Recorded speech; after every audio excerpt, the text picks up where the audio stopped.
Hello everyone, my name is Eric Jones and I am a foreign currency analyst. My objective is to help anyone who is interested in getting involved in the Forex market or those that have gotten involved in the Forex market but still need a little more information. Now, in this video, I'm going to give you an introduction to the foreign currency market so we have a better understanding as to how this market was created, how this market is operated, so we can be more successful in our trading. Now, before we begin to understand the Forex market, we must answer this very important question. What is Forex? Well, it works like this. Let's say you're planning that dream vacation to Europe, and 3 weeks before your vacation begins, you decide to go to the bank to exchange US dollars for 100 euros. You give the bank 134 US dollars and you get back 100 euros. Unfortunately, 3 days before your trip begins, an unfortunate emergency comes up and you cancel your trip. 6 months later, you realize that you still have those 100 euros left. And since you're not planning to use them anytime soon, you go to the bank and you get your US dollars back. But instead of getting $134 back, you get $151 back. That's $17 extra. That is called getting involved in the Forex market. You just made a $17 profit. And that is exactly what millions of investors are doing around the world every single day with large amounts of capital. Let's take a look at this chart. The Forex market is the world's largest market. The Forex market trades almost $4 trillion of volume a day. That is larger than the world's largest stock market, which is the New York Stock Exchange. They trade $78 billion of volume a day, followed by the Tokyo and London Stock Exchange, which trades 18 billion and 7 billion a day respectively. And even if we add up all three of these stock markets, they still can't even come close to the foreign exchange market. So the Forex market is by far the largest investment market and also the most popular. Which currencies are usually traded? The answer, all of them. However, there are too many currencies in this world to keep track of. So we focus on the most common currencies. Here in this list, we have the most popular currencies, or simply the majors. We have the US dollar, the euro, the Japanese yen, British pound. We also have the Swiss franc, Canadian, Australian, and New Zealand dollars. Again, these make up the majors, and when we get involved in the Forex market, most investors tend to focus squarely on the majors. Now, let's talk about currency pairs. Now, an example of currency pairs, this is what makes the Forex market different from the stock market. In the stock market, you're either buying shares or you're selling shares.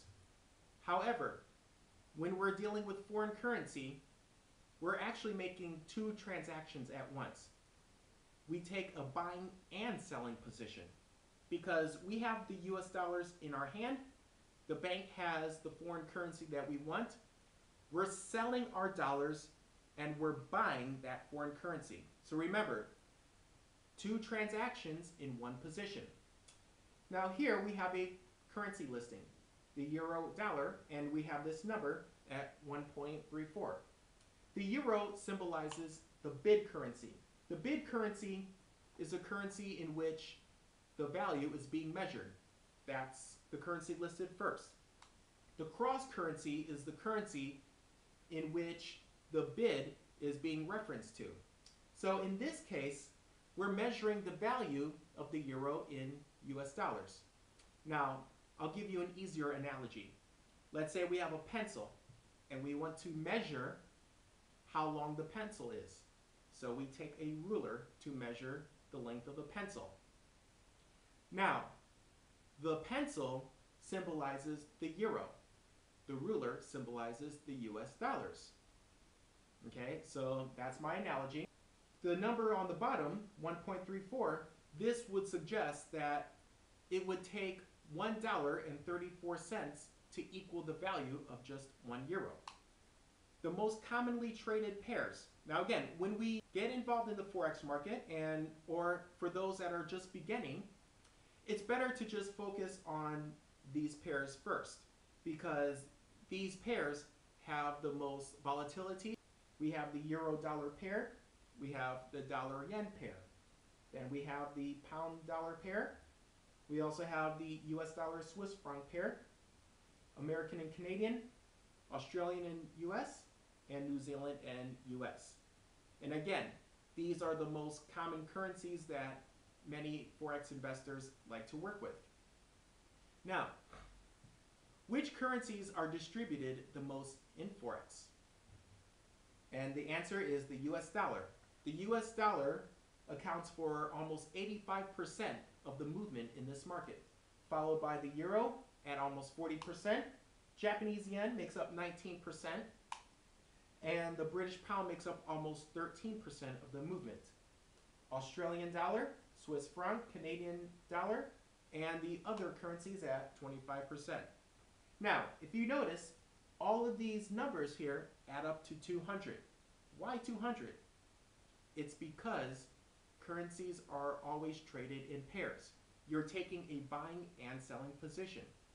Therefore, 200 instead of 100.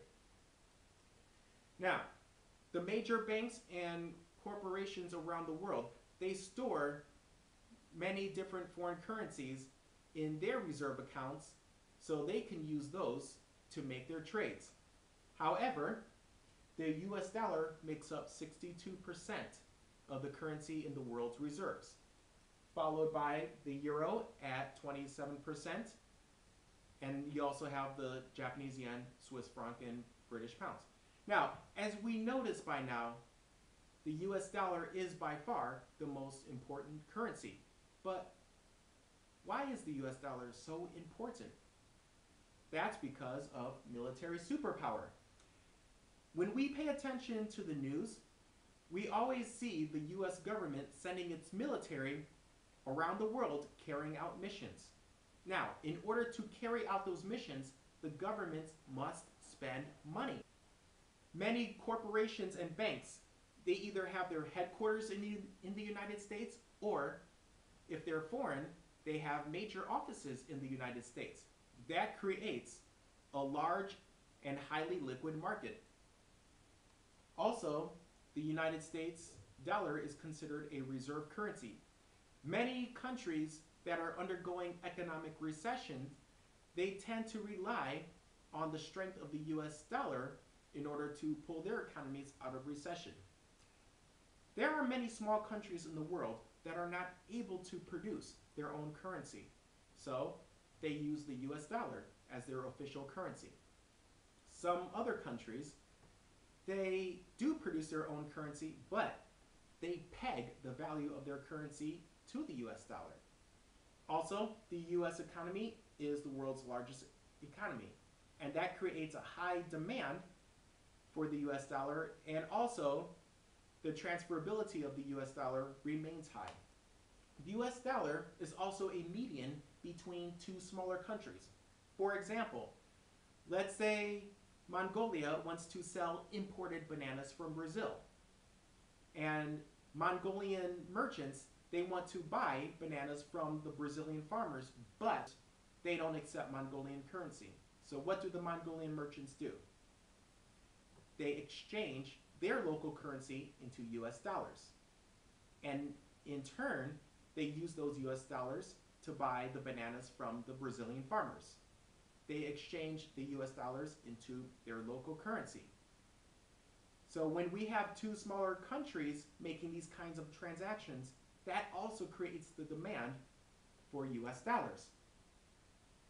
Now, let's talk about market size and liquidity. There is no central location of the Forex market, so there is no place that we need to go. We can make trades anywhere, even in the comforts of our own living room behind our computer. And trades can be made 24 hours a day, 6 days a week, because the Forex market is an interbank market. It means as long as there is a bank open, we can make transactions. There are many ways we can trade Forex, and I'm going to show you the most common ways. The spot market. We go to our broker online, or we go to the bank or the airport. We see a list of buying prices and we see a list of selling prices. Those are the set prices that we make our transactions. The futures market. This was created by the Chicago Mercantile Exchange in 1971. What the futures market entails is that we can pick a price that we want to make our transactions at, and then we make a contract, which is a promise to buy or sell. And once the market hits that level, then the trades are automatically made for us. Now, the reason why I mention that is because this is a way of trading in the Forex market. However, when we open up an account online with our brokers, we're probably not going to use the futures market option. And also, options works similar to the futures market. The only difference is you're not obligated to fulfill a contract. You can cancel at any time. However, the options in the futures market, they're both not as liquid as the spot market. So also you want to keep in mind that the spot market is probably the best way for us to make our transactions. And also exchange traded funds. This just means that we can use more than just cash to make our trades. We can use stocks, bonds, or even equity in our property. But again, it's highly unlikely that we're going to deal with this online. So let's just focus on the spot market for now. Okay, now let's talk about the benefits of the Forex market. So there's no commissions or fees.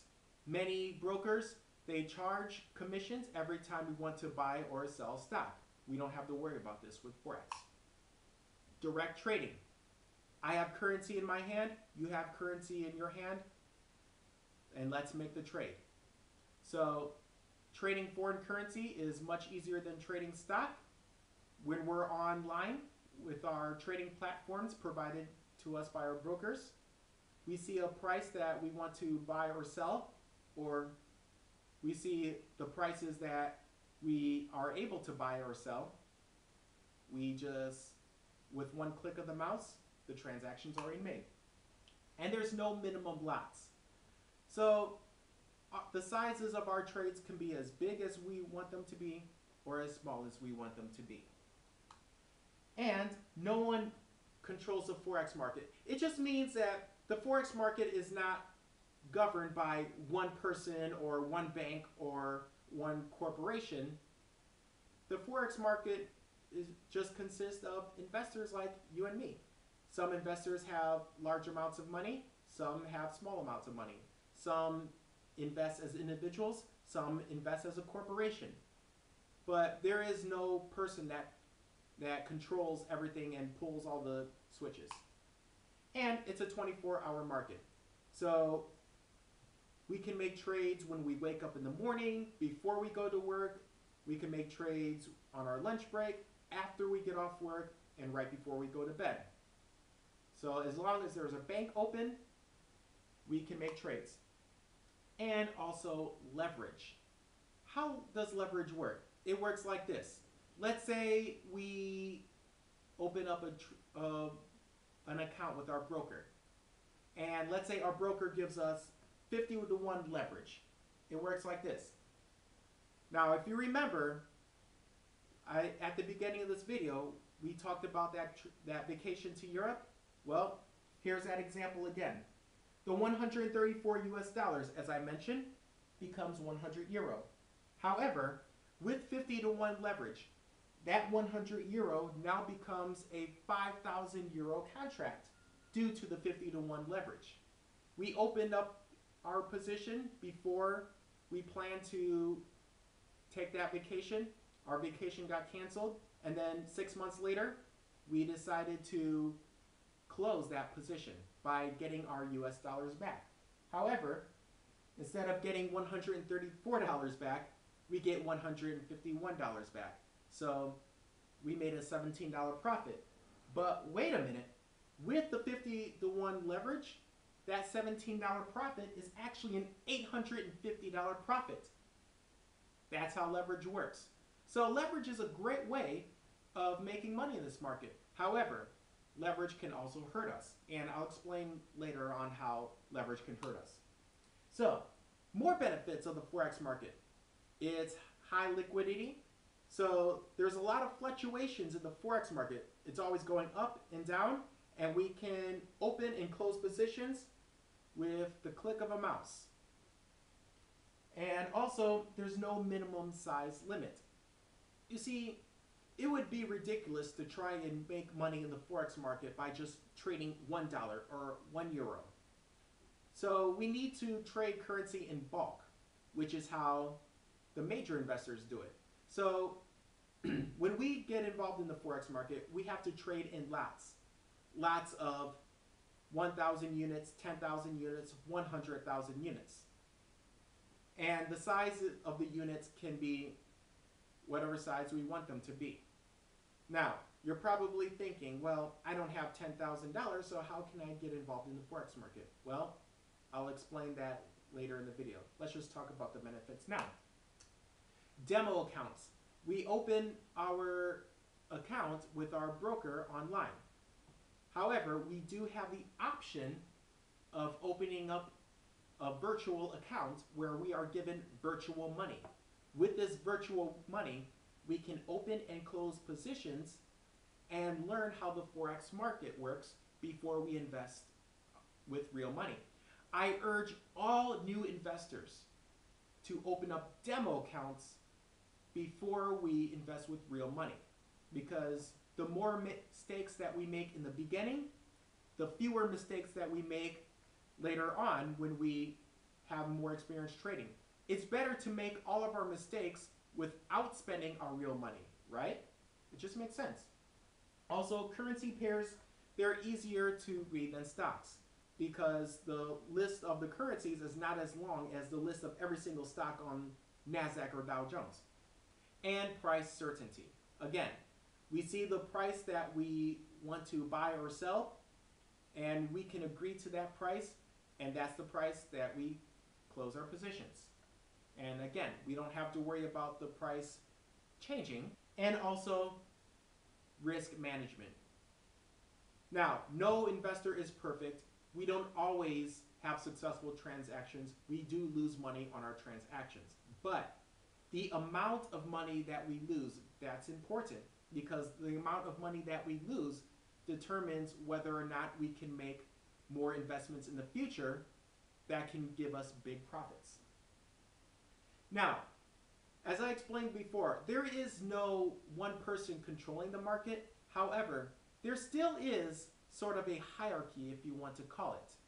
So that's why I came up with this chart called the Forex ladder.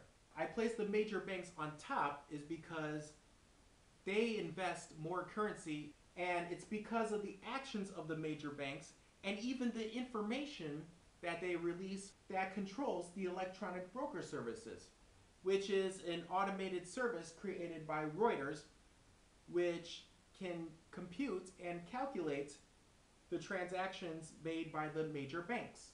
This information gets fed to the medium and smaller size banks.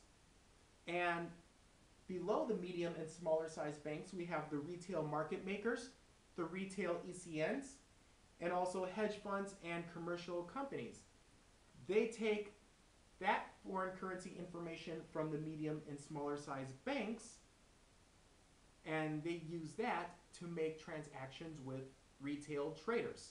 So after the retail traders would be people like us who travel in the airports and banks. Now, who is involved in the Forex market? That's also important. Large private banks. Well, it's natural, because what do banks have? They have money, and lots of it. Also, large commercial companies. So after the retail traders would be people like us who travel in the airports and banks. Now, who is involved in the Forex market? That's also important. Large private banks. Well, it's natural because what do banks have? They have money and lots of it. Also, large commercial companies. Also, governments and central banks. They're also involved in the Forex market too because the information that the governments release to the public, that also determines the direction in which currency pairs are heading in. Also, the speculators. These are the people that publish articles for the Wall Street Journal. These are the people that you listen to on CNBC that give us the economic outlook. Now, let's talk about the history of Forex trading. Now, right after World War II, many countries around the world had signed a Bretton Woods Agreement. What the Bretton Woods Agreement entails is that the currencies of the world would be pegged to a gold standard. However, that was abolished in the 1970s, so the value of the currency was dependent on supply and demand. In the 1990s, trading platforms through the internet have developed. Therefore, many transactions have increased, and it's also easier to get involved in the Forex market as well.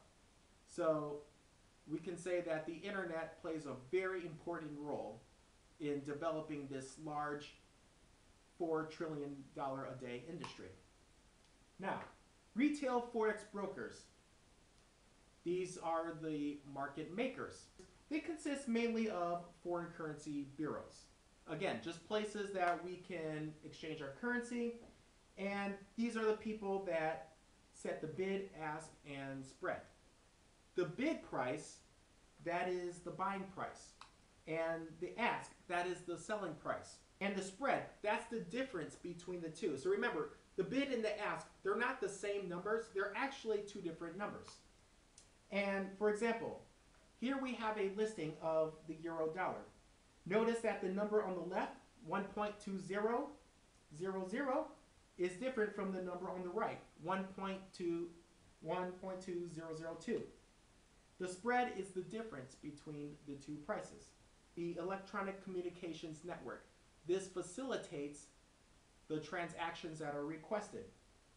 And when we sign up with our brokers, we will be provided with a trading platform. This trading platform is software that we can either download onto our computer or something that we can access online. So with this trading platform, we're going to read our charts, use our tools, and carry out our calculations, and also make our transactions. We know what is Forex. We know who is in Forex. We also know why they're in Forex. We also covered where can we trade Forex. And now let's talk about when can we trade. As I stated before, the Forex market is a 24-hour market. However, we should still keep in mind that there are different markets in different regions around the world, so these markets open and close at different times. Here, I've listed 4 different cities: Sydney, Tokyo, London, and New York. This column in the middle represents New York time. The column on the right represents London time. So, this is also the summer schedule, so we want to keep this in mind when we're trading foreign currency in the summer, which is different from the winter, as we can see.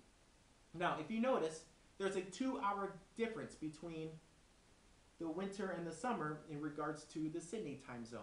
And that's because when the people in New York are reverting their clocks 1 hour to prepare for the winter, the Australians are advancing their clocks 1 hour to prepare for their summer.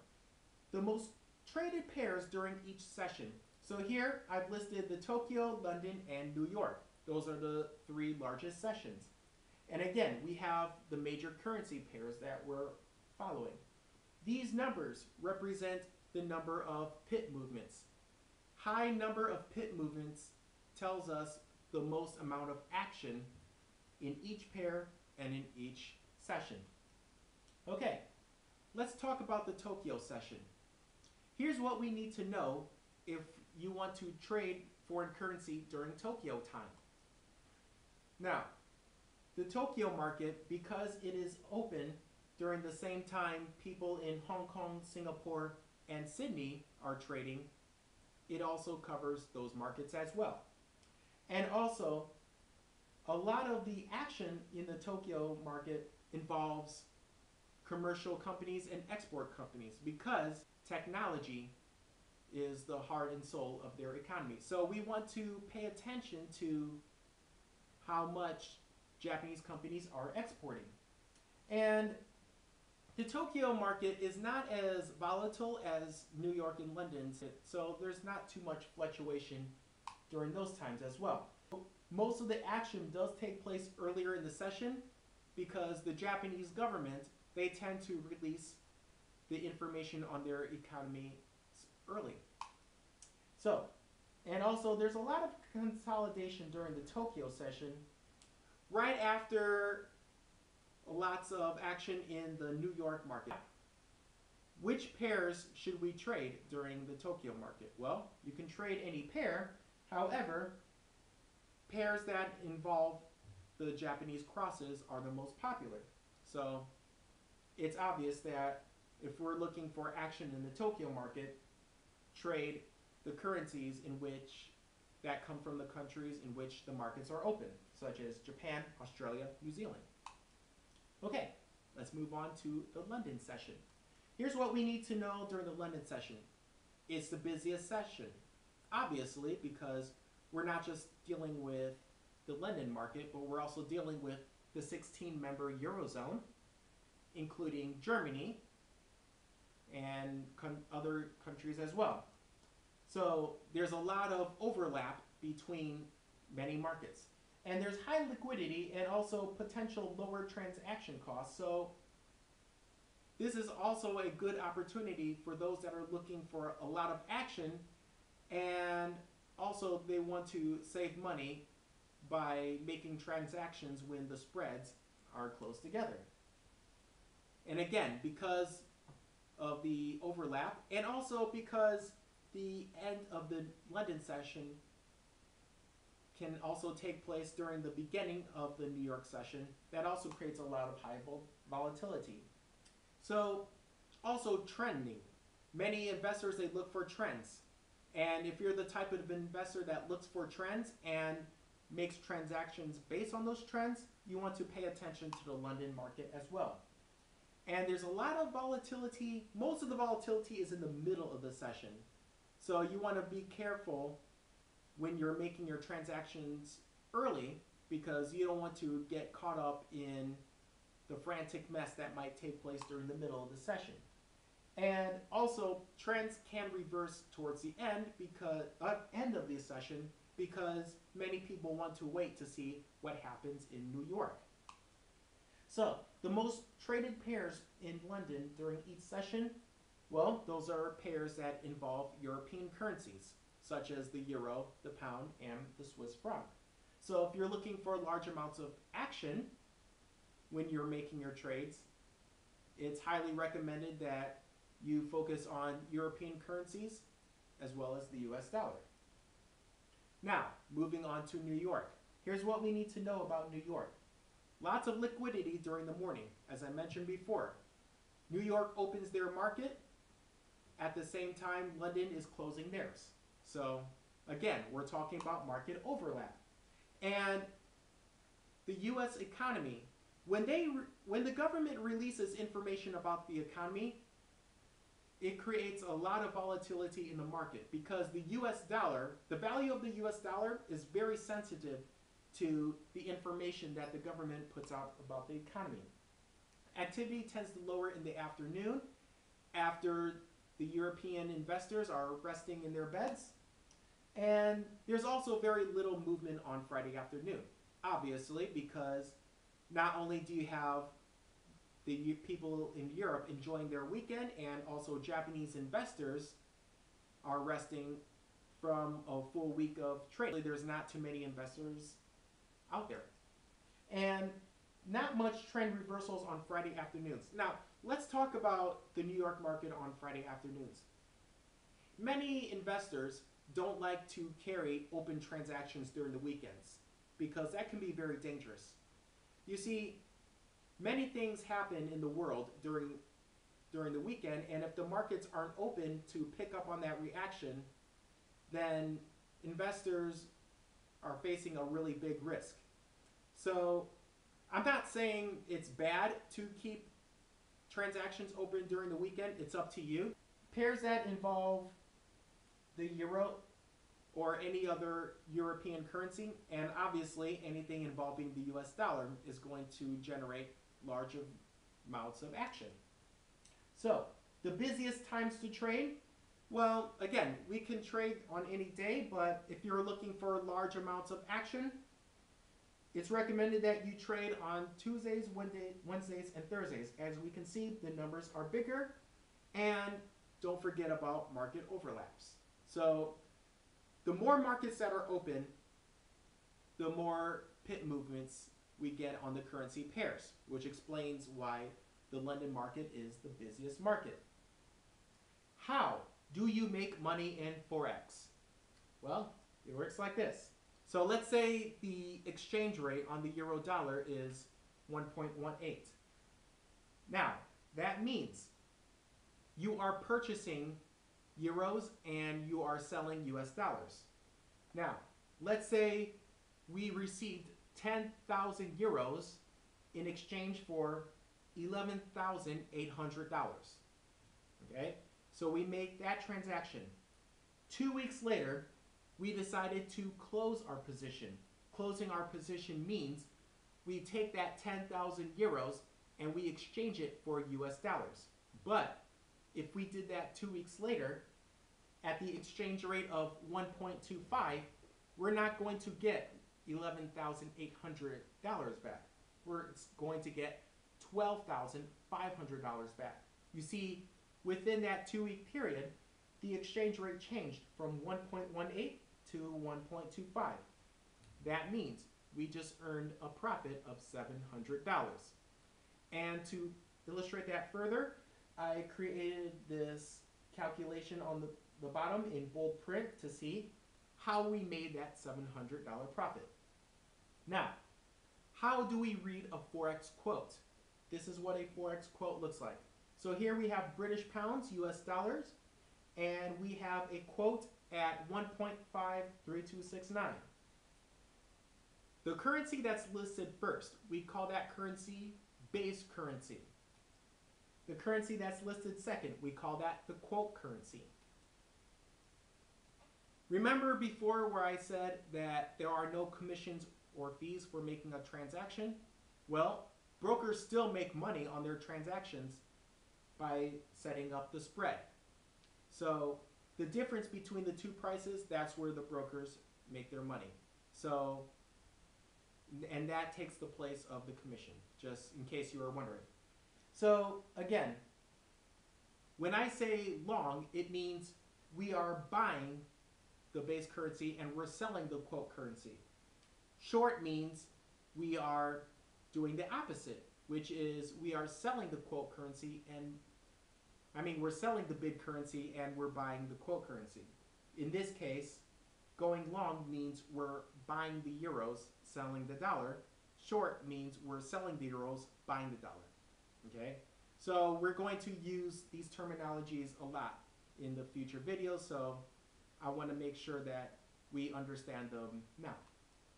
Okay, and again, we have another quote.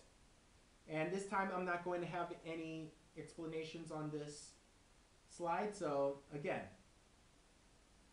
which currency is the base currency? Well, here it's the US dollars. And which currency is the quote currency? Japanese yen. And if we wanted to go long, how much must we pay? We must pay 84.565. If we wanted to go shorts, how much are we paying? 84.562. Now let's talk about margin trading.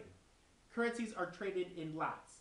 A lot is a bulk of currency, and there are different types of lots. We have micro lots, mini lots, and standard lots. So we're talking about the pound dollar pair. and we're going long. And let's say the asking price, which is the price we must pay to go long, is 1.50. Now, we have an open position. Open position means we've entered the market in that pair. Okay?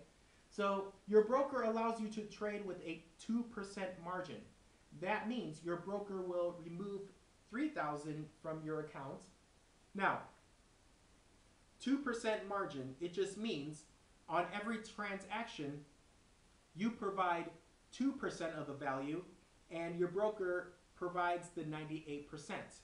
Now, if we are opening a position with a standard lot, and as I mentioned before, a standard lot is 100,000 units. And since the British pound is the base currency, we're talking about 100,000 British pounds. Now, when we open up a position, we must provide the 2% of that value. Now, 2% of 150,000 units, that is 3,000. So the broker removes 3,000 from our account. Now, 150,000. Why 150,000? Because of the quote. 1.5 is the quote on the British pound US dollar pair. So 100,000 units is 100,000 British pounds. 100,000 British pounds in this case would equal $150,000. We go long, and it turns out that the value of the pair has risen. It's risen to 1.505. Our prediction is correct. We close our position and we receive our profit of $500. Now, here's what we need to know about rollovers. Each open position generates either a positive or negative interest. And this is very important to know because if your positions are still open at the end of the day, meaning you haven't closed or liquidated your positions at the end of the trading session, those positions will either gain or they'll lose interest. Now, if you're buying a currency, meaning if you're going long on a currency in which the base currency has a higher interest rate than the quote currency, then you will earn a profit through interest. Conversely, if you open a position, or let's say you're going long on a position where the quote currency has a higher interest rate than the base currency, then you're taking the negative side of the rollover. And interest is either earned or it's paid after every trading day. So here is an example of typical interest rates offered by each country or each currency area. Okay, so here we have a list of the country, and here we have the interest rates to the right. Now again, interest rates change. So this chart right here is not a permanent chart. This is just an example that we can use so we understand fully what rollovers are and how investors use rollovers to earn profits. For example, let's say we decided to go long on the Australian dollar Japanese yen pair, meaning we buy Australian dollars selling the yen. This would actually be beneficial for us because if we leave that position open, we can earn some money off of the interest because the Australian government, they keep their interest rates high, whereas the Japanese government keeps their interest rates low. So, in my opinion, I think rollovers are an interesting way of earning profits. But different investors have different strategies. Now, I mentioned pips before, and this is a very important word. What is a pip? Well, the pip is the smallest unit of value between two currencies. Now, a pip is generally the fourth decimal of any pair that is not the Japanese yen. If the Japanese yen is involved, then it's the second digit. So think of the pip as the last digit. Pips are important because they're used to determine the value of an open position. So when we open our positions online, we need to know exactly how much money we stand to gain or lose. And we do it by using this formula. So we have 1/10,000th divided by the exchange rate. That equals the pip value. And I'm going to show you some examples. Here we have the American Canadian dollar pair at 1.0231. Now, if we open a lot on this pair, exactly how valuable are the pips in this pair? Well, 1/10,000th divided by the exchange rate, as noted here, tells us the value of each pip in US dollars, the 0.000097774 US dollars. Okay? Now, let's look at another example so we have a better understanding. The US Japanese yen pair at 94.42. Now, watch how we calculate the value in this pair. 1/100th, not 1/10,000th. Remember, we're dealing with the Japanese yen, so it's 1/100th divided by the exchange rate, and we have the value in US dollars. Now, let's move on to the euro-dollar pair. So we need to see how we can calculate the value if the US is the quote currency. So, the euro-dollar value at 1.22. How do we calculate the value of this pair? Yes, 1/10,000th divided by the exchange rate. This gives us the pip value in euros, but what if we want the value in US dollars? Well, here's what we need to know. We multiply the euros by the exchange rate, and that puts us back into US dollars. So here's another example. Here's a pair that does not involve the US dollar at all, but we can still figure out the value in US dollars. Here's how we do that. 1/100th, remember, Japanese cross. 1/100th divided by the exchange rate gives us the value in New Zealand dollars. Just like with the euro, we multiply the New Zealand dollar times the exchange rate, gives us the pip value in US dollars. So I made this chart, and here I'm going to place the exchange rate right below the pairs. Okay? And now I'm going to fill in the second column, the pip values. And here we have the pip values and all in US dollars. And now the cost per pip. How do we determine the cost per pip? Well, we take the pip value, which is the middle column, times the lot size equals the exchange rate. So if the size was 10,000, that means the cost per pip for the US Canadian dollar pair would be 10 US dollars per pip. And for the US Japanese pair, the euro dollar pair, and the New Zealand Japanese yen pair. So it's all there, so we know how valuable our pips are. So let's talk about leverage. How does leverage work? It works like this. So let's say our broker offers us 100-to-1 leverage. We provide 1% of the capital. Your broker provides the other 99%. So again, if you open a position that's worth 100,000 US dollars, but you only have 3,000 in your account, does that mean your broker takes the 3,000? No, your broker only takes 1,000. Your broker holds the 1,000, and you still have 2,000 in your account, and you can still use that 2,000 to open up other accounts as you wish. And when you close your position, it doesn't matter if you make a profit or you take a loss. You get your 1,000 returned to you. Your broker just holds the 1,000. And if you do have profit on that position, your profit will be added to your account with the 1,000 that is returned to you. So that is how leverage works. So again, leverage is a great way of earning a profit because we don't need a large amount of capital. The broker provides the capital, but there's a reason why your broker offers leverage. The leverage is also a great opportunity for your broker to earn large amounts of capital as well. Leverage can hurt us the same way it can help us. So be careful when we use leverage. There are many different types of orders we can make on our trading platforms.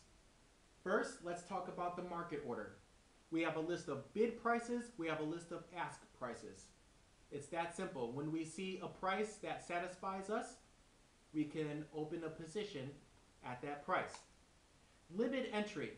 Now, limit entry, this is good for those who like to get involved in markets in which the trends reverse. For example, let's say we're looking at a currency pair. We believe that after the value is risen, the market will reverse and go downward. We can place a pre-order that says if the market hits that level, we can automatically go short. Just like if the market goes down and reverses its trend and goes upward, we can place an order that says if the market goes down to a certain level, we can automatically open a position and go long in that position. Stop entry is the same way, but the only difference is we're not dealing with trend reversals, we're dealing with trend continuations. It means if the market reaches a certain level and we believe that the market will shoot up from that level, we can place a pre-order that lets the broker know that if the market hits that level, we want to go long. Same thing with the other way. If the market falls to a certain level and we believe that that will begin the bear market, we can place a pre-order that lets the broker know that once the market goes lower to the level that we're looking for, then we should short this pair. If we are wrong in our investments and the market goes the opposite way, we can set a limit as to how much we're willing to lose. So stop loss is very important. Let's use that. And I will mention stop loss tremendously in future videos. Stop loss is very important.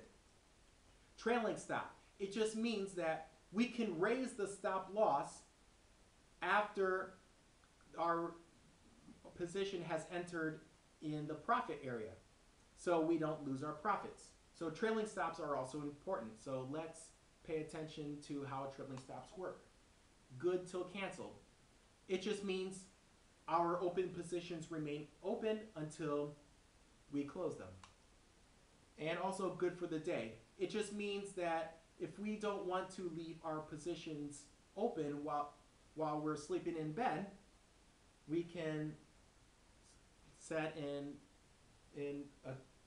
order that will tell us at the end of the trading session, cancel the order, whether we've taken a winning end or the losing end. It doesn't matter, just cancel the order. And also one cancels the other. So let's say the market is moving sideways and we know that a trend is about to burst soon, but will it go up or will it go down? So here's what we do. We place two orders, but they're pre-orders, meaning if the market hits this level, we open a position. But if the market falls down to this level, we open a position. But one position opens, the other request is canceled. And one triggers the other, meaning when we open a position and the market hits a certain level, then another open position, it gets ordered. So there are many different ways we can place orders. And again, we'll talk about those in the upcoming videos. And I have one last question. Are you ready to trade Forex? Well, if the answer is yes, and I hope it's yes, keep this in mind. Forex brokers offer demo accounts. Please use them. Now, before I end this video, I just want to stress that Forex market requires a great amount of skill. We have to study this market. Forex market is not a get-rich-quick scheme. This is not for people who are struggling to pay their bills. This is for people who have capital to invest. This is for people who have disposable income. So please be sensible before we get involved in this market, because it is so easy to lose money. Use the demo accounts. The demo accounts are there to help you. The demo accounts will help you teach yourself how not to make mistakes. Because when we do make mistakes, we make mistakes with virtual money, but we don't make mistakes with real money. Well, we minimize our mistakes. So remember, we cannot win all the time. We cannot earn profits on every single transaction. We do lose money in this market. But the question is, how much do we lose? We can't eliminate bad trading, but we can minimize bad trading. So think about that when we get involved in this market. And also think about how much money you're willing to invest. Because the amount of money we invest can also reduce our reliance on margins and leverages. Because even though margins and leverages can help us, they can also hurt us. Thank you for watching my video, and good trading.